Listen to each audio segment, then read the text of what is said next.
एक अजीब सी रेस है जिसमें हम सब लोग लगे हुए हैं, एक दूसरे से आगे निकल जाने की रेस। और वो रेस ऐसी है जिसमें हम रत्ती भर परवाह नहीं करते कि हम किसको कुचल के आगे निकल रहे हैं, जबकि हम सबको मालूम है कि हम सबकी मंजिल एक है, जहाँ जाते ही हम सब लोग एक जैसे हो जाएंगे। तो मैं अक्सर ये कहता हूँ कि ज़रूर दौड़ें आप अपनी रेस, लेकिन किसी को गिरा के नहीं, ईमानदारी से दौड़ें और सबको साथ ले के चलें। क्यों जी? बिल्कुल सर, वो कहा था ना खान साहब ने कि सुकून से कब्र में, ऐसा कुछ नहीं है सर। हाँ। जो जिंदगी में आप करेंगे ना, सबसे ज्यादा हिसाब आपको वहीं देना है। वही देना। सुकून जब है जब यहाँ पर आप अच्छा काम करेंगे। कहने का मकसद ये है कि वहां पहुंच के वो हिसाब होना है कि तू किस किस के सर पे पांव रख के आगे आप आगे बढ़े, आगे आया है। किसको क्यों जी कुचला बरकत आप? भैया क्या कहते हैं? सर मैं तो एक रूटीन से हट के बात करना चाहूंगा, अगर आप इजाजत जो दें। आप करते हैं। नहीं, जो मैं सारा दिन बिस्तर पर लेटा रहा हाँ। और मैंने अंदाजा किया कि छिपकली कभी भी चलते हुए पंखे की तरफ नहीं आती। ये क्या चक्कर है? कई दफा मैं अल्लाह की कसम घर जाके अक्सर आपकी बातें अल्लाह रहम। सोचता हूँ सोचता हूँ और और सारी रात मुझे नींद नहीं आती। मैं हमेशा बिलीव करती हूँ कि किसी की कब्रों पे आप अपने ताजमहल नहीं कर तामीर कर सकते। वाह वाह वाह वाह। और ये जो किस्मतों का कंपैरिजन है, यही असल में हसद है। और हसद ना सिर्फ आपको खा जाता है बल्कि आपकी नेकियों को भी तबाह कर देता है। नेकियों को भी तबाह और कर मिलना वही है जो नसीब का मिलना है। मिसला तो फिर क्यों किसी के लिए गड़ा खोदा जाए? बिल्कुल ऐसे ही है। तो भाईजान बिल्कुल मैं मैम की बातों को आगे बढ़ाऊंगा कि कहते हैं ना, नेकी करके ऐसे भूल जाया करो जैसे शादीशुदा आदमी अपने घर के काम करके भूल जाता है। ऐसी एक बात आई। मेरे भाई बहुत दानिश्वर है। इससे पहले कि गुफ्तगू तवील हो जाए, बुलाते हैं आज के मेहमान। आज के हमारे मेहमान बड़े खास मेहमान हैं। Is more than a brother to me, very brilliant human being, is a good artist, he is a good anchor, he is a great writer. Jackson Height उनका एक ऐसा शाहकार था जो उन्होंने लिखा है और आज तक जहाँ जहाँ वो देखा जाता है या लोग देखते हैं उसको, वहाँ से पसीराई मिलती है। तो बहुत सारी थालियों में वेलकम करेंगे वन एंड ओनली मोहतरम जनाब प्रोफेसर वासे चौधरी साहब।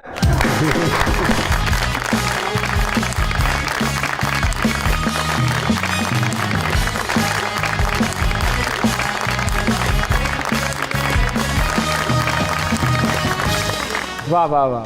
आपने देखा है ये वही ठेका है जो आपके पास भी बचता है माशाल्लाह, और 9 और जगहों पे भी बचता है। 9 और जगह पे भी। जैसे हमने भी कोई नया नहीं उसमें काम किया, इन्होंने ठेकों में भी नहीं किया। क्या हाल चाल है आपके? अरे मैं अच्छा, आज आप होस्ट की सीट पे नहीं है, गलती से मैं हूँ सर। नहीं, मगर आप इतने अरसे बाद मिले हैं इसलिए। हाँ, और आप सभी, और माशाल्लाह आप भी, क्या हाल है आप सब लोगों के? आपके बाल आज भी वैसे ही खड़े हैं जैसे मैंने बचपन में देखे थे। वासे चौधरी कौन है जी? वाह वाह वाह, क्या सवाल किया आपने। ये कौन है? कौन है वासे चौधरी? इंसान। एक इंसान। इंसान। किस किस्म का इंसान है वासे चौधरी? इंसान जो है वो भी बस कुछ कंफ्यूज सा ही चल रहा है। जबकि उसको मालूम है कि वो बहुत अच्छा लिखारी भी है, राइटर भी है, होस्ट भी है, वो बहुत अच्छा एक्टर भी है, वो बहुत अच्छा डायरेक्टर भी साबित हो सकता है। तो why that Wasay Chaudhry is confused? Confuse मेरे ख्याल से इसलिए है क्योंकि जो आपने बातें कही ये एक परसेप्शन बनी हुई है, और फिर कंफ्यूजन होती है कहीं फड़े गए तो फिर क्यों होएगा। ਉਹ ਕਹਿੰਦੇ ਨੇ ਨਾ ਜੇ ਦਿਲ ਫੜੇ ਜਾਂਦੇ ਤੇ ਸਾਰੇ ਫੜੇ ਜਾਂਦੇ। ये वैसा ही हाल है, तो वही इसलिए वाला। बंदा घबराता है कि कहीं बात पता ना चल जाए, तो इसलिए बस कंफ्यूजन रहती है। बट इतने पैकेज को और इतनी सारी चीजों को इकट्ठे कैरी करना जी, ये मुश्किल अमल नहीं है। आप जो कह रहे हैं ना वो मुश्किल जरूर है, मगर मेरे नजदीक वो 2 फायदे हैं उसके। एक तो है कि मैं एक चीज बहुत ज्यादा देर करूं तो मैं बोर हो जाता हूँ। ओके। तो मुझे ना वो जैसे कहते हैं ना हॉप करने की वजह से लेकिन इतने अरसे मुज़ाकरा चला के आपने साबित कर दिया कि आप बोर नहीं हुए। हाँ, मगर मैं आपको उसकी भी ट्रिक, कई लोगों ने मुझसे ये, और अक्सर अपने ही फील्ड के दोस्त होते हैं वो कई बार कहते हैं कि यार होते नहीं हो। मेरे लिए वो बड़ा स्विच ऑन एंड ऑफ अब बन चुका हुआ है। वाह। वो जिस टाइम पे होता है वो करता हूं मैं, और उसके बाद ना मेरा एक बहुत 80% सेक्शन ऑफ हो जाता है मेंटली। ओके। मैं मेंटली ऑफ कर लेता हूं। जो 20% बाकी चालू रहता है वो होता है ऑब्जर्वेशन का। जो जिंदगी है मेरा वैसे ही चालू रहा है। वो शायद कोई चीज मैं देख लूं और मैं 2 हफ्ते बाद कोई उससे मुताल्लिक कोई गेस्ट आए तो मैं उसको वहां पूछ लूंगा वो बात। तो कुछ इस तरह से काम चल रहा है। और इन सब में से सबसे ज्यादा एंजॉय किस चीज को किया? होस्टिंग। ओह हाँ, हाँ, अच्छा। उसकी बड़ी सिंपल वजह है, होस्टिंग सबसे ज्यादा आसान है इनमें से। एक्टिंग ज्यादा मुश्किल है क्योंकि उसके अंदर फिजिकल ड्यूरेशन ज्यादा हो जाती है। बिल्कुल ठीक। और इन सबसे जो मुश्किल काम है वो राइटिंग। क्योंकि देखें, राइटर एक पागल आदमी होता है जो एक कमरे में अकेला बैठ के सोच रहा होता है इन 12 कैरेक्टर्स ने क्या क्या बोलना है, इनकी जिंदगी की मैंने अभी क्या कहानी दिखानी है। नहीं, उसमें आप पेमेंट का भी तो सोचते होंगे ना? नहीं अच्छा पेमेंट का आपको मजे की बात बताऊं, पेमेंट अगर आप सोचे मैं आपको बताऊं, राइटर सबसे ज्यादा नफी पे है पेमेंट की साइड से। वाह, इन्होंने एक मेरा ड्रामा जो किया था जैक्सन हाइट। हाँ, क्या बात, वाह वाह। और सर एक इसी को गाइड कर लेंगे, आज टीवी पे आपका ड्रामा अर्बन देसी, हाँ बहुत आला वो मैं देखता था, बहुत आला था वो। कमाल। सर एक गांव का कैरेक्टर था, अर्बन मुझे याद है। देसी। गांव का कैरेक्टर था। वही बता रहा था कि जैक्सन हाइट ड्रामा था, ये तो देख चुके हुए थे जगह और फिरते रहे थे। 2012 में हमने वो शायद किया था, 13 में। आप यकीन करें, मैं जैक्सन हाइट पहली दफा जिंदगी में 2017 के अंदर गया था। और सर मुझे पता नहीं, और मैंने जैक्सन 6 हाइट साल पहले उस जगह का ड्रामा लिखा है, मुझे तो पता ही नहीं है भाई। मैं तो सिर्फ वो गूगल पे चल रहा था और लोगों से तस्वीरें मांग मांग के कैसा होता होगा। अब सोचे ना, और कसम से सर हमें नहीं पता था कि आपने लिखा, और इतना अच्छा ड्रामा हमें नहीं पता था कि आपने, अल्लाह की बाद में कसम। भी यकीन नहीं आया कि आपने लिखा। मुझे भी आज तक नहीं आया, इसलिए मैंने दोबारा ट्राई नहीं किया वैसा। आप समझते हैं कि the fee structure should be different? No, भाई, the royalty has to be there. If I have given a hit, then I need to be paid for that if you are rerunning it. Simple rule.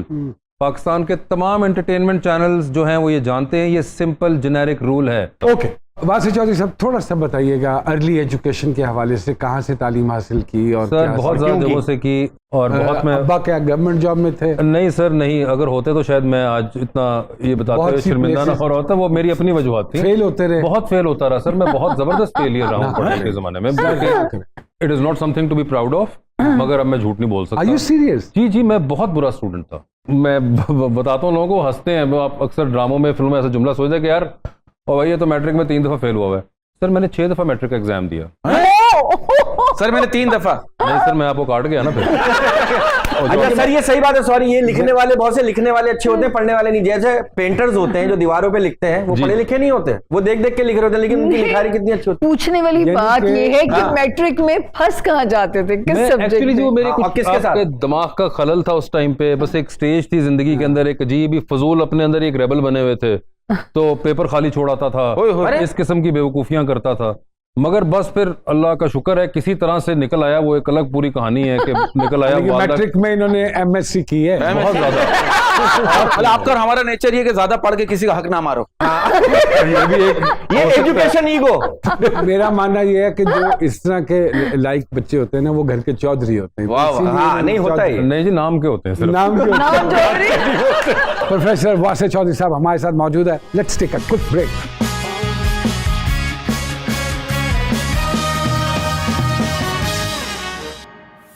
Welcome back to Zee सरकार।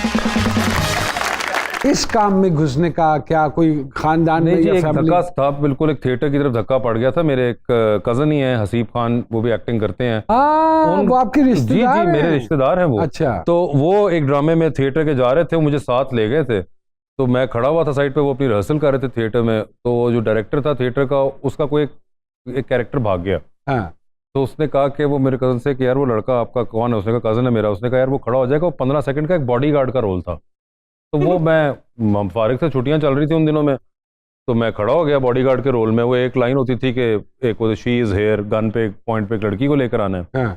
और वो start था। फिर मैं Lahore college of arts and sciences गया, फिर वहाँ पे बहुत थिएटर के अंदर इन्वॉल्व रहा, और फिर थिएटर करते करते फिर मुझे मिले जैन अहमद, समीना अहमद साहिबा के जो बेटे हैं, जो थिएटर के डायरेक्टर हैं, बड़े ज़बरदस्त।